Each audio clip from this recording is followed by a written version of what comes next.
Good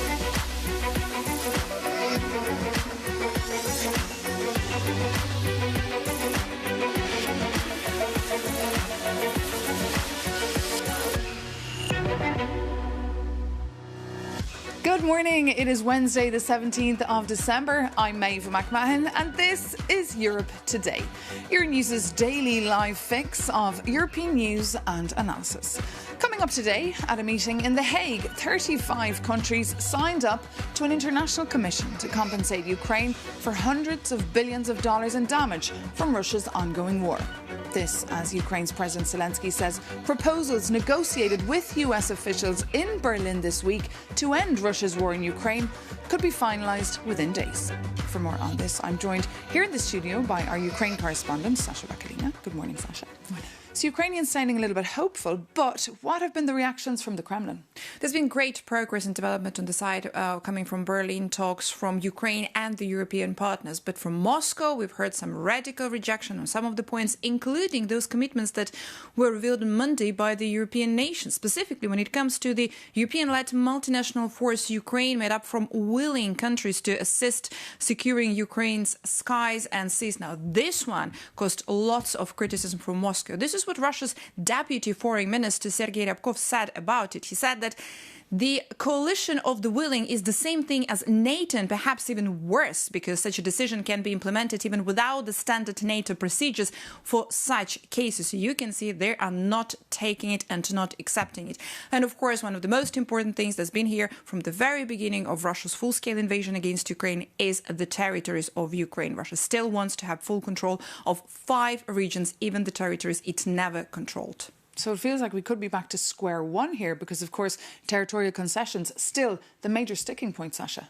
Same as for Ukraine, May, because Volodymyr Zelensky, when he was in The Hague, he also said that Ukraine is not willing and is not going to accept any possibility of Russia controlling east of Ukraine, specifically the region of Donbas. There's 2 regions, Luhansk region and Donetsk region. Let's take a listen.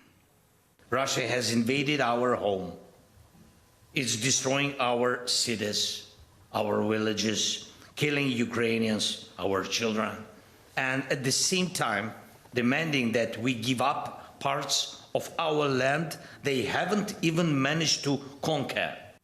According to the latest poll, Maeve, 63% of Ukrainians said that they continue to be willing to endure Russia's war against Ukraine for as long as necessary, instead of accepting territorial concessions and practically, giving it up.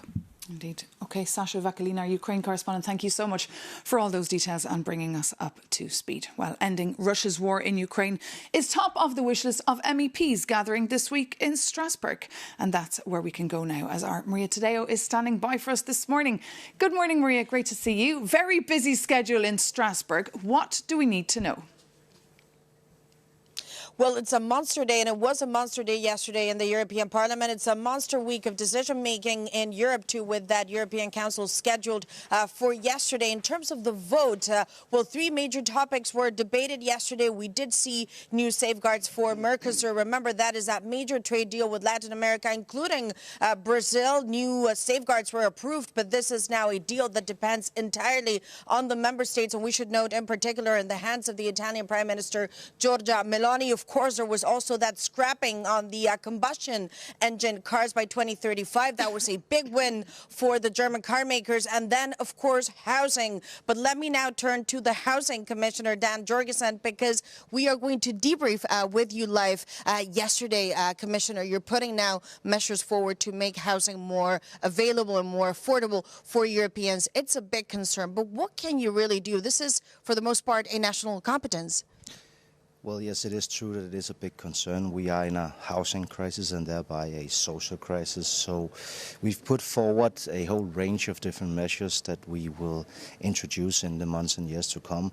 One is, for instance, short-term rentals. So not that short-term rental as such is a bad idea. They can be good. But some places we've seen how they push the prices up on housing and sometimes even crowd out normal people from their homes. And we need to do something to remedy that. And of course, is there speculation when it comes to both rent and buying houses?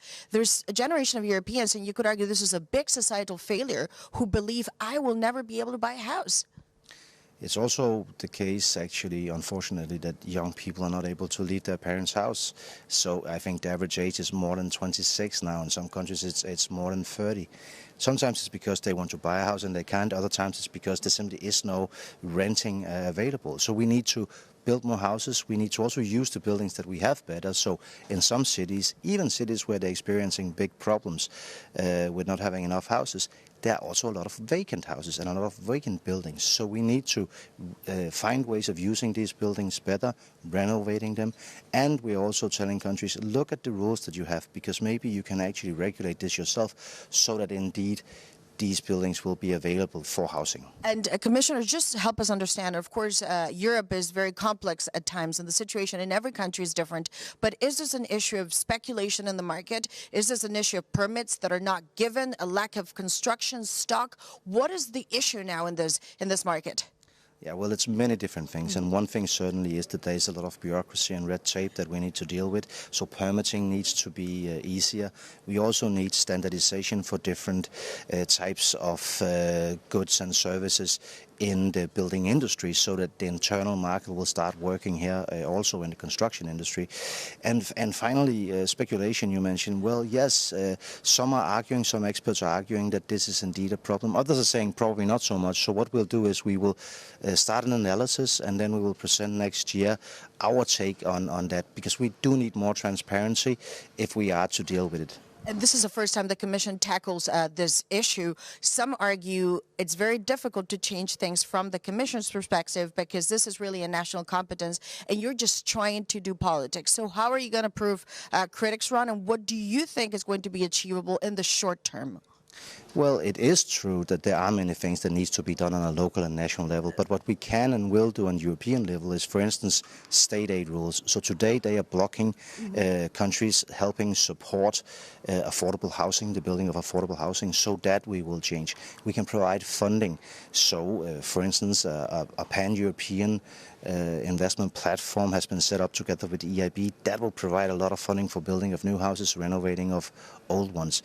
And we are also allocating funding on our own budget to help boost the supply. Okay, so you say this is not just optics and politics, that there will be changes coming from the executive, but I have to ask you now, final question, perhaps a broader politics and the geopolitics. This is a very important week for Europe, a very important European Council slated for tomorrow, reparations loan for Ukraine. What do you hope will come and what do you wish to see from European leaders by the end of Thursday? We obviously hope for agreement. This is, as you say, a very turbulent time. It's also a time where we need to stand together in Europe to show decisive action. So yes to reparations loan? We hope, of course, that what has been proposed by the European Commission will be supported. Well, thank you so much, Commissioner. And of course, Maeve, that was Housing Commissioner and also Energy. It's a double portfolio. Dan Jorgensen joining us on Euronews. Of course, the session continues in Strasbourg, and tomorrow we take you back to Brussels. Indeed. Maria Tadeo, Euronews' EU News Editor, thank you so much for joining us for that live update from Strasbourg, and of course to your guest, Dan Jorgensen, the Danish Commissioner. But now, since the war in Ukraine and the geopolitical turmoil around us, EU enlargement is back on the political agenda. Today, Brussels is rolling out the red carpet for aspiring EU members from the Western Balkans. For the day that's in it, our Jakob Janis has been taking a look at European attitudes towards this expansion. Once there were just 6. Not long ago there were 28. Today there are 27. These are not lottery numbers. It is the story of our European Union. And that story is set to gain a new chapter. But should it? Europeans are cautiously supportive. The latest Eurobarometer shows 56% are in favor of a bigger union. 9 countries are in the queue, including Ukraine, Moldova, and the Western Balkan states. For them, it means locking in democracy and prosperity. For us, it means growing our influence. Combine that with some delicious borscht and ayvar, and it's a richer table for everyone. But it's not that simple. EU citizens are concerned, demanding candidates should first tackle corruption and uphold the rule of law. These are critical conditions that cannot be ignored. At the same time, leaving these countries in grey zone risks ceding influence to Russia or China. And while Ukraine is a large nation, most other candidates are small, like Montenegro with its 600,000 people, which can be compared to the size of Antwerp. But as they say, it's not always about size. It's about securing the European family. The question isn't if the EU will grow, but how it will manage it. And you? Would you support it? Do let us know your view. You can write to us at europetoday@euronews.com or reach out to us on social media. But now, coming up, we'll be joined by Vjosa Osmani, the president of Kosovo, elected on a promise to tackle corruption and normalise relations between Kosovo and Serbia. President Osmani has been in Paris since 2021 and she's in Brussels today for the EU Western Balkans Summit. Good morning, President. Good morning. Lovely to have you with us here on Europe Today. So, of course, Kosovo's not yet a candidate country for EU membership. It's not recognised by 5 EU countries. Will it ever be a member of the EU, do you think? Absolutely. It's our destiny. It's something that we've worked for a very long time. And while practically speaking, we've only applied a few years ago, and we're hoping for our application to be on the table of the members of the Council very, very soon. In fact, as an identity, as a country, as a nation, we've been contributing to the values on which the European Union stands for centuries. So we strongly believe that while it's a very complex process, if the merit-based criteria is used, Kosovo actually would have been a front runner by now. But it's complex in our case additionally because of the 5 non-recognizers who we truly do hope will understand that having Kosovo as a member of the Union, it's not just at the benefit of the people of Kosovo, but it's a strategic imperative, it's a security imperative for the entire continent. And as you say, it's a very complex process. How would you rate perhaps your progress towards getting in line with EU standards and making sure that reforms are done, the most urgent ones? Well, if we look at what the EU says about that progress, Kosovo is right now at a 100% alignment with the common foreign and security policy of the European Union. Every single decision in these areas is completely aligned, whether it's sanctions against Russia or against other adversaries of the Western world and what the EU represents today. In terms of values, Kosovo is also entirely aligned. In terms of rule of law reforms, we are a front runner. And based on international indices such as Gallup International, which was recently published, Kosovo is actually number 1 in Europe in terms of the rule of law index. It's topping all of the European countries, and it's 3rd in the world when it comes to fighting crime and corruption. This has been the top priority of our institutions, and right now, in terms of the corruption perception index, we have the lowest in the region. So these are some of the issues that we worked on hard. In terms of economic reforms, again, according to the European Union reports that we get yearly, we are the best in the region. In terms of administrative reforms, we're the best in the region. Obviously, there are still some things and some homework that we have to complete. But I think if there were no political complications that have nothing to do with reforms, we would have absolutely been the top country in the region so far. Because now, of course, Ukraine is the top, if you like, because, of course, the situation there, it was speedily given candidate status. How does that make Kosovo feel? We do support Ukraine's membership in the European Union. As I said, this is beyond just the internal reforms in a certain country. If we want Europe to be whole, free and at peace, which was the dream of the founders, we need to understand that we need to be given a chance to move forward. And while, of course, we would want Ukraine to complete all of the reforms that are required of the rest of us too, it is a security imperative as well.